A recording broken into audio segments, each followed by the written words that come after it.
Донорларымызға үлкен алғысымыз шексіз. Қан орталығына келіп, донация жасап, науқастарымыздың өмірін сақтап қалуға игі істерімен өздері көмегін көрсетіп жатыр. Дендеріне саулық, отбасына бақыт тілейміз. Әрқашанда денсаулықтары мықты болып, донорларымыз көбейе берсін. Донор болған өте пайдалы денсаулыққа. Ешқандай қауіп жоқ. Қорқынышты сейілту үшін таза ниетпенен дайындалып келу керек.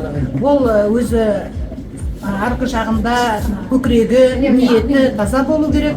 Өзі осындай игі іс адамның өміріне септігін тигізіп жатырмын, өмірді сақтап қалып жатырмын деген жақсы ниетпен дайындалып келетін болса, ешқандай қорқыныш болмайды. Қорқуға себеп те жоқ. Біздерде барлығы заманауи технология, персоналдың барлығы оқытылған, жаңағы бірнеше жылдан бері қызмет жасап жүрген адамдар және барлығы бір реттік қолданыстағы медициналық бұйымдар. Бір донор 3 адамның, бір донация 3 адамның өмірін құтқарған. Донорлар біздің жақсы көп жария қылғанды жақсы көрмейді.